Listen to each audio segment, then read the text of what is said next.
Então, galera, alô, fala aí, Maurício. Fala, Maurício. Ah, tá. Eita, já tô perdendo um monte de coisa, ainda bem que isso é gravado. Não, a gente tá voltando agora, Ai, Margot. Deus. Relaxa, Margot. Voltando agora, ainda nem comecei a falar de novo. Enfim, eu dei esse tempo, né, falando sobre essas outras coisas, esses aspectos, para a gente poder também todo mundo entrar, porque eu fui autorizando todo mundo a entrar. Enfim, voltando a essa imagem aqui, né, a gente consegue perceber que a cervical ela acaba aqui, correto? E a gente também tem aqui, ó, depois de C7 aqui, a gente já começa até dorsal, a gente vê o externo, tá?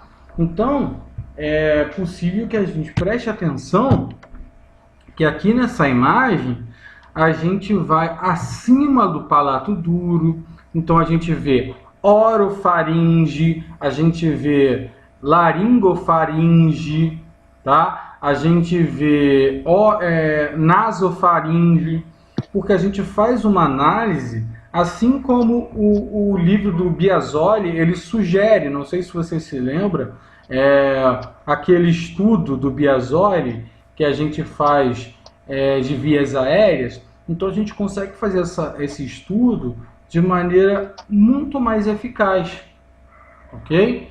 Em que a gente vai ver todos os aspectos musculares, glandulares, tudo que está envolvido nessa parte, ok? Então a gente consegue inclusive fazer uma fase contrastada, algo que não é tão detalhado na radiografia, entende? Então a gente tem essa possibilidade de identificar determinados aspectos que não estão tão evidentes na radiografia, ok? Não é que não é possível ver numa radiografia, mas eles são muito mais detalhados e apresentam, sim, muito mais detalhes na radiografia do que na radiografia. Tá? Um aumento de volume você consegue analisar ele em coronal, sagital, axial e você só fez uma aquisição. Aqui é uma imagem em coronal do mesmo estudo, tá? Um sagital e um coronal, ok? É uma imagem. Entendam que você tem diversas imagens. Eu abri alguns estudos para vocês realmente, na aula onde eu fiz aquela análise de imagens, para que vocês possam visualizar que existem várias imagens que compõem, não é só uma não, tá? Aqui é outra imagem coronal, onde você está vendo aqui, ó, uma perfusão arterial, tá? Aqui são as carótidas. Tá? Aqui é a subida, tá? Do contraste.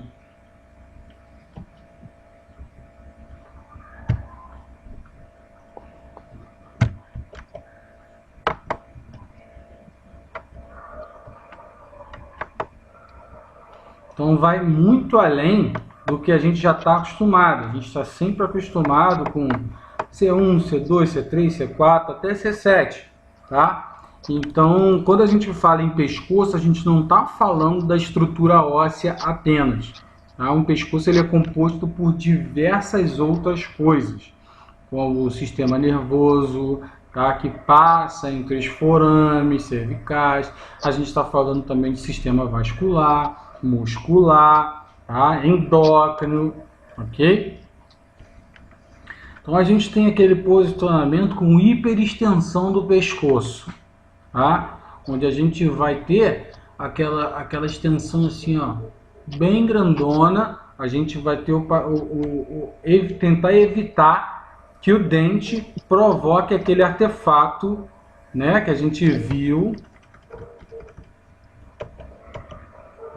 aqui nessa imagem, tá? Principalmente se tiver uma prótese, tá? Às vezes é um dentezinho que você colocou no Enem, uma prótese odontológica de idoso, não, tá? Então, às vezes um dentezinho novo, ele já provoca isso, Então você tem essa possibilidade de você hiperestender. Então você também tem que saber se o paciente tem também essa possibilidade, né? Se for um paciente de trauma, então você não pode fazer essa hiperextensão, porque você pode provocar uma lesão gravíssima, né? Então vai ter o artefato, ele infelizmente vai fazer parte do exame, tá? Se você estiver num lugar, você for nova, se você estiver num lugar em que você ficar com medo de ser mal interpretada, você vai dizer que vai deixar bem claro que você gostaria de fazer de outra forma, contudo, esse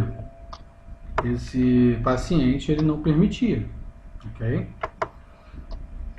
Aí o posicionamento, como eu falei, com hiperextensão, eu vou ainda voltar, tá? Isso aqui é para realmente dar um detalhamento. Então aqui você já tem Atlas e Axis, você já conhece anatomicamente que você estudou, né?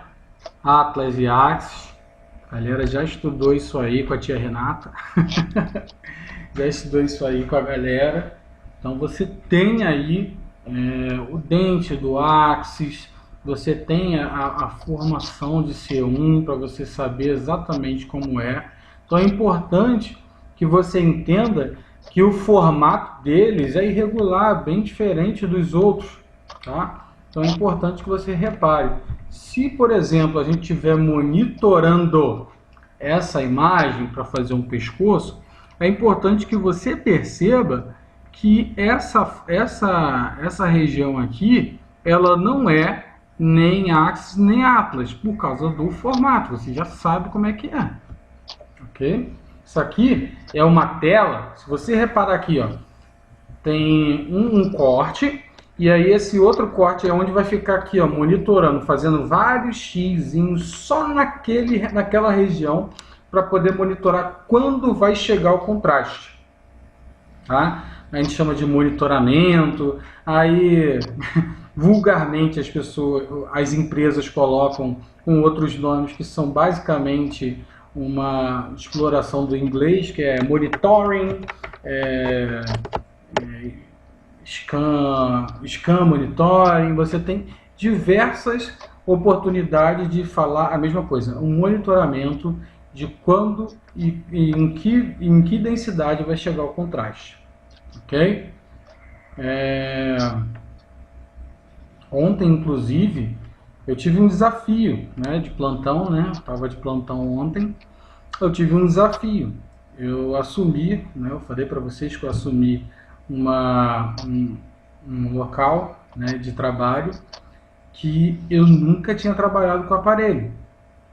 Mas eu pesei, eu falei, olha, eu trabalho com 4 tipos de aparelho diferentes e eu só procuro o que eu vou fazer naquele aparelho. Eu sei fazer tomografia. Eu só preciso procurar aquilo que eu preciso fazer neste aparelho, tá? E eu já falei para vocês também que toda vez que a gente vai tem um avanço tecnológico, a gente vai evoluir com o aparelho, a gente nunca faz para que ele seja mais difícil, muito pelo contrário, é sempre para que ele seja mais fácil. Portanto, foi completamente autoexplicativo, né? Eu até pedi, eu estava com a internet ruim no local, falei, olha, por favor, me manda umas fotos desse aparelho só para eu saber, olha como é que eu fiz. Porque às vezes a gente trabalha nos lugares que as pessoas têm um lombo com tanta preguiça, né, que a gente tem que sugerir que aquele profissional faça o trabalho dele, né? Não adianta ele estar recebendo por isso, não. A gente tem que, né, ser calmo o suficiente para falar, poxa, faz seu trabalho, vai. Só hoje. Amanhã você não faz nada com outra pessoa. E aí eu precisava fazer uma angiotomografia, e toda angiotomografia ela precisa ser com bomba, tá? E aí, para você ter um controle do fluxo que vai entrar, para você ter um controle do tempo, entendeu? E aí ele queria me sugerir que ele mesmo fizesse sem montar a bomba. Por quê? Porque ele queria, porque ele estava afim de não fazer. Aí eu falei, beleza, então você vai tomar X junto com o aparelho porque você quer. Aí ele já parou para refletir. Eu vou tomar X? Eu falei, pô, eu tenho 12 segundos para você injetar toda a quantidade de contraste que eu preciso. Toda. Aí ele... Ah, não, mas eu fiz outro dia e a médica X falou que ficou incrível. E aí eu peguei e abri o exame e falei, olha, ela ficou arterial, interessante, mas não ficou uma angitomografia correta. Por causa disso, disso. Olha aqui, se você quiser, quando você estiver doente, você quer uma dúvida ou você quer uma certeza? Aí eu tentei tocar no coração, né? Porque às vezes você colocando a mãe, a pessoa não toca no coração. Mas se você estiver doente, você quer dúvida ou você quer certeza? Ah, não, beleza. Aí eu nem questionei muito, não. Eu mesmo comecei a montar a bomba, tá? Porque não é nada incrível. É só pegar, abrir, colocar as seringas, colocar o caminho por onde vai passar o contraste e o soro, uma bomba super nova, super incrível. Aparentemente parece um hospital que não tem muitos recursos, mas os recursos são todos novos, o aparelho é novo, a bomba é nova, tem ótimas coisas e eles poderiam fazer um ótimo trabalho. Contudo, às vezes a gente não tem um ótimo trabalho. Por quê? Porque a pessoa não quer. Então é importante que a gente tenha como pesar em não ser chato e em ser chato sem perder o emprego.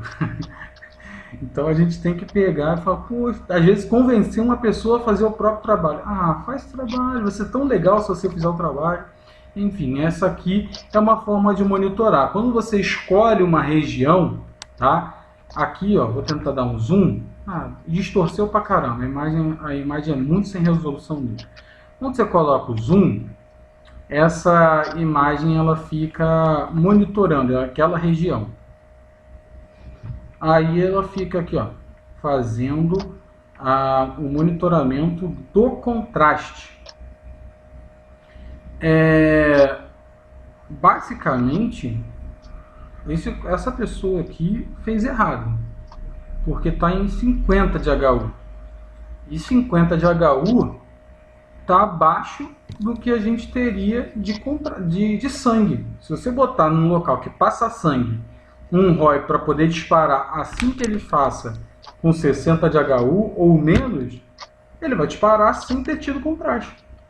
Sim, já aconteceu em outro lugar, porque o protocolo, falando desse dia ontem, em que montaram um protocolo, fizeram errado e simplesmente colocaram 50 de HU. E 50 de HU é algo que a gente já encontra no próprio sangue. Então, passou sangue, onde sempre passa sangue, vai disparar logo. Então, a gente tem que botar em torno de 100, sabe? 90 de HU, se você quiser uma coisa muito rápida, para dar tempo de se deslocar até o início e fazer a aquisição, você já faz isso bem no início. Então você pega, faz ali, para a gente já faz assim 90 de HU, tá? O total do contraste, você colocar, o contraste está todo vivo, você colocar o ROI para poder medir, não é nem o ROI desse monitoramento aí não, tá? Para quantificar, para poder fazer o exame não, depois que o exame está feito. Se você colocar o ROI, o contraste na fase arterial, ele vai dar 200 de HU. Então se você vê aqui, ó, 200 de HU. Agora, o aparelho tinha que ser muito rápido, ou ele está exatamente no local onde é o início da aquisição para você fazer com 200 de HU. Correto? Então, é importante que você saiba com quanto você vai monitorar para você fazer um contraste no tempo correto. Senão também não adianta você usar a bomba, você usar o monitoramento e você também monitorar com o HU errado, com a quantidade, com a densidade errada do contraste, ok? Então, isso é uma forma de você monitorar a chegada do contraste nessa região, tá? Tá difícil de olhar? Tá sim, mas aqui ficaria contrastado, aqui não está ainda contrastado, tá? Nenhum dos dois está contrastado. E aí a gente vai saber o quanto está de HU. Aí nessa imagem aí, eu acho que é só uma exposição, uma explicação, né? Mas aqui não foi colocado nessa imagem o exato momento da passagem do contraste, tá? Infelizmente. Vou tentar mostrar um pescoço com a passagem do contraste para vocês verem que eu não estou mentindo. Então fica nessa cor aqui, ó. Não tem como você errar essa cor aqui com essa cor aqui, tá? Esse branco é muito vivo. E se você colocar nessa fase, como uma fase arterial, o ROI para medir exatamente aqui, você vai ver que está 200 de HU, tá? A não ser que você tenha colocado uma quantidade muito mequetrefe e não tenha feito na fase arterial.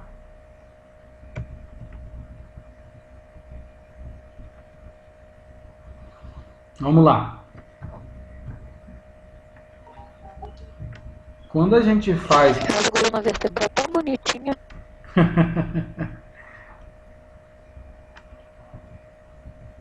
Então, quando a gente faz... Não entendi. Fala, Margot. Margot? Então, vou esperar depois você conseguir falar. Então, isso aqui é um corte axial com FOV bem ajustado nas cordas vocais. Tá? É um estudo... Eu falei que eu acho a coluna vertebral bonitinha. Sim. Coluna cervical, as vértebras. Né? Uhum. Coluna cervical, né? Então aqui a gente tem aqui uma otimização dos pixels só para a gente poder estudar o corte nas cordas vocais. A gente precisa saber que a cartilagem aqui ela vai estar evidenciando onde você vai encontrar, ok? A gente tem que ver que existe isso aqui, esse orifício ele devia estar no meio, tá? E você percebe que existe um desvio, né? Onde a gente consegue evidenciar, inclusive, que há um aumento de volume aqui do lado direito, ok? Então, a gente tem uma suposição de que há um tumor. A gente vendo aqui, que isso aqui é parte de livro, fez o contraste, né? E aí o próprio livro já diz pra gente, né, o resto do estudo. Não se enganem, tá? O médico radiologista, ele não apenas olha a imagem, ele vê a clínica do paciente, ele correlaciona com o médico da emergência que atendeu, ele fala com bastante gente, inclusive, se for preciso, se ele estiver em dúvida, ele abre outros estudos, outros artigos, outros livros, para poder ele falar, realmente, o aspecto é muito parecido, sugerindo que seja esse diagnóstico, tá? Então, não seja bobo de pegar e ter dúvidas de se você pergunta ou não como fazer determinado exame, tá? Porque até um diagnóstico ele é questionado, ele é sugerido, ele é discutido, tá? Eles chamam muito de discussão.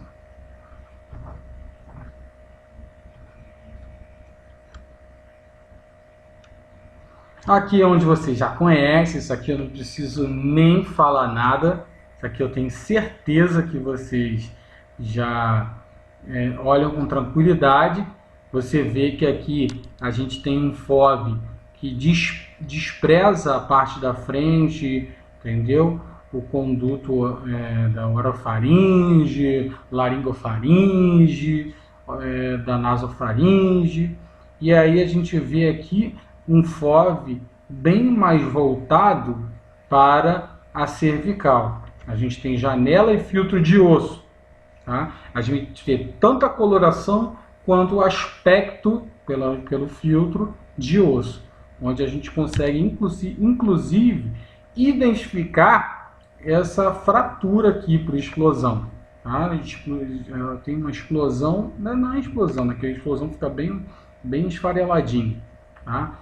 Mas você vê aqui uma fratura importante que inclusive aperta esse canal aqui, ó, que fica no meio, é canal medular. Então, aperta a medula, possibilitando a tetraplegia. Tá? Não é nem ser paraplégica, é tetraplegia, possibilidade.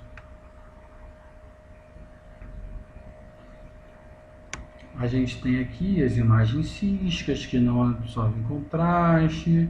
Tá? Sempre repara, se o pescoço ele tem diversas de tonalidade de branco no meio do cinza, é porque usou o contraste. Tá? E você consegue identificar bem quando o pescoço tem ou não tem um contraste.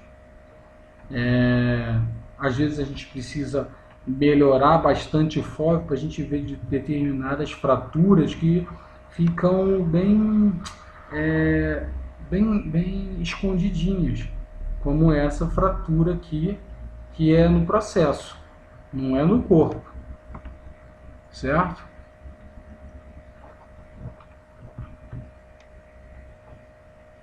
Um corte axial na tomografia computadorizada, a gente consegue ver aqui uma fratura ó, aqui estou falando que isso aqui é o dente, Quem é que fica por cima, assim? Que cervical que fica por cima com esse formato?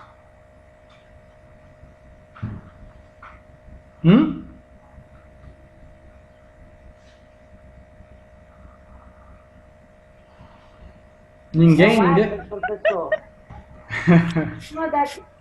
Em cima da vértebra que tem o dente que ápice, fica o ápice. Isso aí. Então você tem fratura aqui, você tem fratura aqui, você tem fratura aqui, entende? Então você tem diversas fraturas.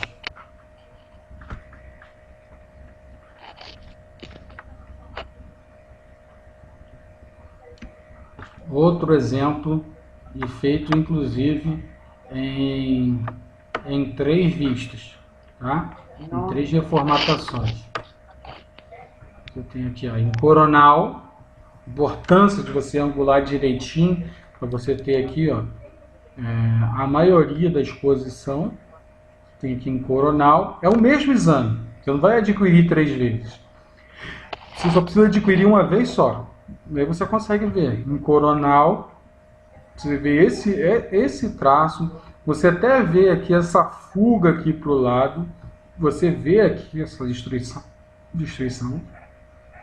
Aí quando você vê em sagital, você vê que o prejuízo é ainda maior, e inclusive pressiona aqui o canal medular. E você vê também que o corpo também está bem danificado. Ok? Então essa vértebra possivelmente, aí vai ser uma análise do médico neurocirurgião, e possivelmente ela vai ser substituída por alguma prótese, tá? Ou vai ser feita uma artrodese. Isso aí é com o médico neurocirurgião, tá? Embora o médico radiologista é um cara que ele vai identificar, ó, tem esse problema. Aí o médico neurocirurgião, que ele é tá? É responsável pelo sistema nervoso central e cirurgião dessa parte. Então, é porque cirurgião não é só um tipo de cirurgião. Tem cirurgião de cabeça e pescoço, tem neurocirurgião, tem cirurgião ortopédico, tem diversos tipos de cirurgiões, tá? Cada um com as suas especialidades. Então você vai pegar e vai avaliar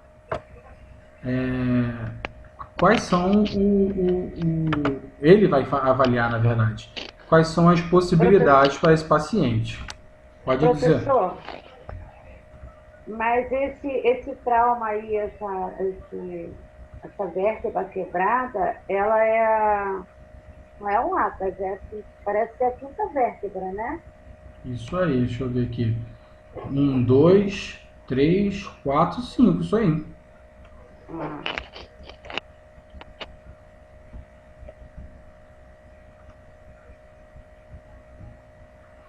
Então é sempre importante que vocês entendam que existe muito além das vértebras, muito além dos ossos. E quando a gente fala de crânio e cervical, dorsal e lombar, além da gente estar falando algo que é ósseo, não é ortopédico, basicamente ortopédico. A gente, quando faz uma radiografia, uma tomografia, a gente acaba de maneira muito equivocada pensando que é o ortopedista que vai avaliar isso. E não, isso aí é um cirurgião neuro, entendeu? Neurocirurgião. Isso era gordura tirada de dentro? Essa imagem? Então, pode ser. Entendeu por que não pode comer a gordurinha da carne que a gente adora? Ah, adoro. Ah, não é só você não, relaxa. Tá? Na melhor das hipóteses, a gente vai conseguir salvar. Tá? Na melhor das hipóteses.